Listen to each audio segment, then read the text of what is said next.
tonight is going to be appearing at the Comedy Cafe in Milwaukee, Wisconsin. From May 13th through the 15th, please welcome a very funny guy, Greg Giraldo.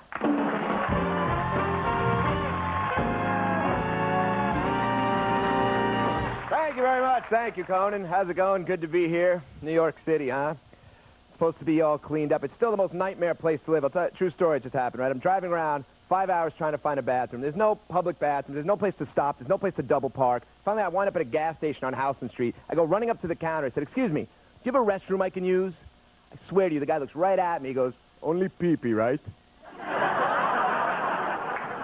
That really happened. Only pee-pee. What the hell kind of question is that to ask a grown man? And he caught me so off guard, I actually started answering him. I was like, "Oh, yeah, it's only pee-pee." What if I change my mind halfway through? You want me to come waddling out here, keep you up to date? I thought, thank God it was only pee-pee. Because there were other people waiting to buy gas and candy. How embarrassing is that if it's not? And that's the reason I get rejected from going in. I got to leave like some outcast poo-poo leper in front of all these total strangers. Only pee-pee, right? No. I was out the other night. This homeless guy asked me for money. And I was about to give it to him. And then I thought, he's just going to use it on drugs or alcohol. And then I thought, that's what I'm going to use it on. Who the hell am I to judge? You ever try to do a good thing for somebody that turns it to be just the opposite? Like, I had just bought some donuts the other day, and I saw this homeless guy. So I'm like, "Hey, man, you want a donut?" And the guy flips out. He totally freaks out. And I couldn't understand the reaction. I thought, man, there must be a whole story here. You know, like maybe the guy was homeless because of donuts, you know, or like he used to own a donut shop until Dunkin' Donuts moved in right next door, you know, and now every time he sees a donut, he like totally freaks out. But what happened as I looked at him was, it turned out the guy wasn't homeless. He was just a fat guy in a dirty coat. And now to him, I'm the psycho freak weirdo trying to give away donuts to strangers on the sidewalk. "Hey, donut, who'd like a donut? Donut? I'd like to be your friend, and I would like to begin the relationship by offering you this tasty donut."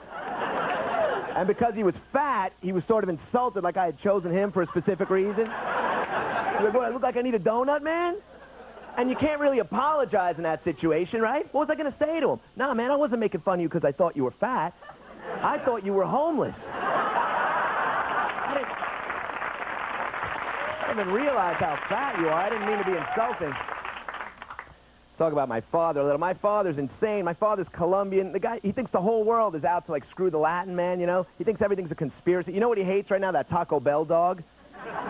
Every time that dog comes on, he freaks out. He's like, "I hate that stupid dog." I'm just glad the little guy's working. There hasn't been a Mexican actor getting that much TV time since Eric Estrada landed on Chips. And I don't even think he's Mexican, but anyway, that's my point. There's more of a message there than I realized.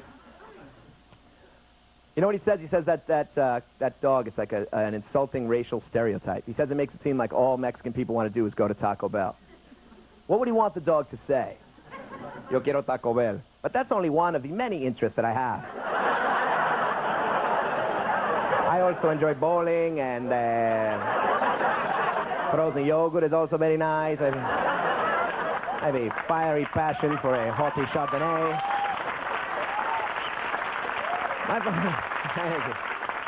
My father's, he was so strict growing up, and I feel like he still controls my life. You know, I'll give you an example. I'm in my 30s. I've been riding a motorcycle for years, and my father doesn't know about it, and I don't want him to because I'm not allowed.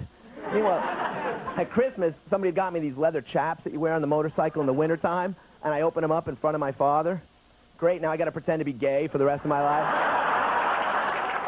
He's on for a motorcycle, Dad. These are for having sex with strange men at leather bars. Oh, okay. Speaking of leather bars, this is a good segue. Our president, huh? Apparently he's involved in a little scandal. You know, every aspect of that got argued about. You know what somebody actually said to me the other day? "How do you feel about the whole thing as a man?" As a man. Like I could have any other perspective. As a man, I think it's fine. But as a small Filipino girl, I'm a little troubled by the whole thing. As a porpoise, I wish he'd focus on the oceans, you know, but as a man.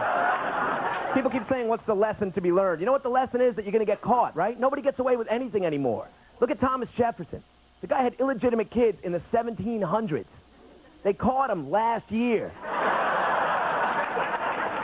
You know, you cheat on your wife and you cover it up for 200 years. You're pretty much thinking you're home free. You know what I mean? Thank you all very much. Have a nice night. Thanks. Greg Giraldo, everybody, let's take a break. We'll be right back to the round.